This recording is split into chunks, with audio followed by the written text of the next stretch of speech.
പല സുഹൃത്തുക്കളും നമ്മൾ ചർച്ച ചെയ്യാൻ പോകുന്ന വിഷയമാണ്. ഇപ്പോഴത്തെ നിർമ്മാതാക്കളും നടന്മാരും തമ്മിലുള്ള പ്രശ്നങ്ങൾ ചാനലിൽ നിറയെ ഇപ്പോഴതാണ്. ഈ നടന്മാരുടെ പ്രതിഫലം താരങ്ങളുടെ പ്രതിഫലം കുറക്കണം എന്ന് പറഞ്ഞിട്ടാണ് നിർമ്മാതാക്കൾ പറയുന്നത്. അതിന് മലയാള സിനിമയിൽ ആരെങ്കിലും താരങ്ങളായിട്ട് ഇപ്പോൾ ആരെങ്കിലും ഉണ്ടോ? എല്ലാം മുൻതാരങ്ങളാണ്. Mammootty ex super star, Mohanlal ex super star. ഇപ്പോൾ സൂപ്പർ സ്റ്റാർ ആരും മലയാള സിനിമയിലില്ല. അപ്പോൾ ഈ സുരേഷ് കുമാർ സൂപ്പർ താരങ്ങൾ പ്രതിഫലം കുറക്കണമെന്ന് പറയുന്നത് മമ്മൂട്ടിക്കും മോഹൻലാലിനും ഒരു പബ്ലിസിറ്റി കൊടുക്കാൻ വേണ്ടിയിട്ട് അങ്ങനെ നടത്തുന്ന ഒരു നാടകമാണ്. അവരിപ്പോഴും സൂപ്പർ താരങ്ങളെന്ന് കാണിക്കാൻ വേണ്ടി. അതായത് എമ്പുരാൻ എന്ന് പറഞ്ഞ മോഹൻലാൽ സിനിമ ഇറങ്ങുന്നുണ്ട്. 20 പടങ്ങൾ ഇറങ്ങിയിട്ട് 2 പടങ്ങൾ മാത്രം വിജയിപ്പിച്ച നടനാണ് മോഹൻലാൽ. അതുപോലെ തന്നെ മമ്മൂട്ടിയും 20 പടങ്ങൾ ഇറക്കിയിട്ട്, മോഹൻലാൽ 18 പടങ്ങൾ ഇറങ്ങിയിട്ട് 2 പടം വിജയിച്ച്, മമ്മൂട്ടി 20 പടങ്ങൾ ഇറക്കിയിട്ട് 3 പടങ്ങൾ വിജയിച്ച്. അപ്പോൾ ഇവരൊന്നും ഇപ്പോൾ സൂപ്പർ താരമല്ല. അപ്പോൾ മോഹൻലാലിൻ്റെ എമ്പുരാൻ എന്നുള്ള പടം ഇപ്പോൾ റിലീസാകുന്നുണ്ടല്ലോ, അതിൻ്റെ പ്രൊമോഷൻ്റെ ഭാഗമായിട്ടാണ് ഇവർ തമ്മിൽ അടിയെല്ലാം കാണിക്കുന്നത്, പബ്ലിസിറ്റി, എമ്പുരാൻ്റെ പബ്ലിസിറ്റിക്ക് വേണ്ടിയിട്ട്. അതായത് സുരേഷ് കുമാറും ആൻ്റണി പെരുമ്പാവൂറും മോഹൻലാലും മമ്മൂട്ടിയെല്ലാം കൂടിയിട്ടുള്ളൊരു ഒത്തുകളിയാണിത്, പൃഥ്വിരാജ്. അപ്പോൾ താരങ്ങൾ പ്രതിഫലം കുറക്കണമെന്ന് പറയുമ്പോൾ ഇവരിപ്പോഴും താരങ്ങൾ എന്നുള്ള അർത്ഥമായില്ലേ? ഇവരിപ്പോൾ താരങ്ങളല്ലല്ലോ. ഇവർക്കിപ്പോൾ കഞ്ഞിയും പയറും കൊടുത്താൽ തന്നെ ഇവർ വന്ന് അഭിനയിക്കും. അങ്ങനെയുള്ള ഗതികേടിലാണ് ഇപ്പോൾ ഉള്ളത്. അങ്ങനെയുള്ള അവർക്കാണ് 25 കോടിയുള്ളത് 20 കോടിയാക്കണം എന്നെല്ലാം പറഞ്ഞിട്ട് സുരേഷ് കുമാർ പറയുന്നത്.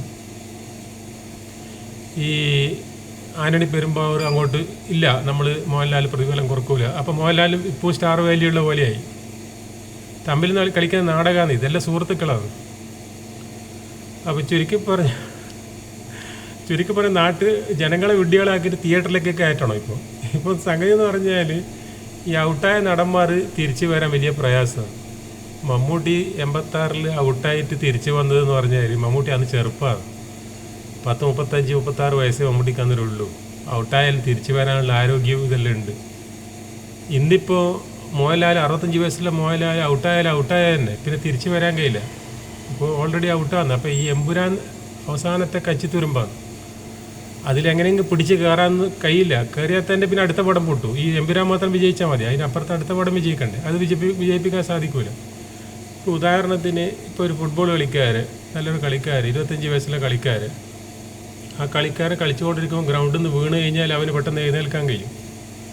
അതേസമയത്ത് പേലേനെ കൊണ്ടുവന്നിട്ട് ഇപ്പോൾ കളിപ്പിച്ച് കഴിഞ്ഞാൽ പേലെ കളിക്കുന്നിടത്ത് വീണാൽ പേലെയൊക്കെ എഴുന്നേൽക്കാൻ പറ്റുമോ? അതേ അവസ്ഥ തന്നെയാണ് അത്. കാരണം വയസ്സായിട്ട് ഔട്ടായ പിന്നെ തിരിച്ചു വരാൻ കഴിയില്ല. ചെറുപ്പത്തിൽ ഔട്ടായാലും പിന്നെ നമുക്ക് എങ്ങനെയെങ്കിലും ശ്രമിച്ചിട്ട് തിരിച്ചു വരാൻ കഴിയും. അപ്പോൾ മോഹൻലാലിൻ്റെ കാര്യം ഇപ്പോൾ കട്ടപ്പുകയാണ്. മോഹൻലാലിൻ്റെ ബാറ്ററി ഫുൾ ഡൗണായി. മമ്മൂട്ടിക്ക് ഒരു 20% ഇപ്പം ബാറ്ററി നിൽക്കുന്നുണ്ട്. അത് ചാർജാക്കാൻ വെച്ചാൽ 20% ഉള്ളതുകൊണ്ട് കുറച്ചെങ്കിലും സംസാരിക്കാം. മറ്റേത് തീരെ ചാർജ് ആകുന്നില്ല, ഫുൾ ഡൗൺ ആയിപ്പോയത്. അപ്പോൾ ഇപ്പോൾ രണ്ടാമത് ഇത് റീചാർജ് ചെയ്യാനാണ് ശ്രമിക്കുന്നത്, എമ്പുരാൻ്റെ കാര്യം പറഞ്ഞിട്ട്. അപ്പോൾ എമ്പുരാൻ ഇപ്പോൾ എങ്ങനെയെങ്കിലും വിജയിപ്പിക്കണം. അതിനാണ് സുരേഷ് കുമാറും ആൻ്റണി പെരുമ്പാവൂരും പൃഥ്വിരാജെല്ലാം കൂടിയിട്ട് ഒരു കളി കളിച്ചിട്ട് ഈ പടത്തിന് ഇത്ര ചിലവുണ്ട്, 141 കോടി ചിലവുണ്ട്, പിന്നെ ഈ പടത്തിന് സൂപ്പർ താരങ്ങൾ അഭിനയിക്കുന്നത്. ഇപ്പോൾ സൂപ്പർ താരമല്ലല്ലോ, ഞാൻ ഇപ്പോൾ പറഞ്ഞു കഴിഞ്ഞു, മുൻ സൂപ്പർ താരങ്ങളാണ് ഇവർ. മുൻകാല സൂപ്പർ താരം എന്ന് പറഞ്ഞുകൊണ്ട് ഇവർ പറയാൻ. ഇപ്പോൾ എഴുതുമ്പോഴല്ലോ മുൻകാല സൂപ്പർ താരം മോഹൻലാൽ അഭിനയിക്കുന്ന, മുൻകാല സൂപ്പർ താരം മമ്മൂട്ടി അഭിനയിക്കുന്നതെന്ന് പറഞ്ഞിട്ട് എഴുതണം. അല്ലാണ്ട് സൂപ്പർ താരം മമ്മൂട്ടി, സൂപ്പർ താരം മോഹൻലാൽ എന്നിപ്പോൾ പറയാൻ പറ്റില്ല. മലയാള സിനിമയിൽ സൂപ്പർ താരങ്ങളേ ഇല്ല. അപ്പോൾ ഈ നിർമ്മാതാക്കൾ നടന്മാർ തമ്മിൽ അടി ജനങ്ങളാരും വിശ്വസിക്കേണ്ട. ഇത് എമ്പുരാൻ്റെ പ്രൊമോഷനാണ്. ഓക്കെ.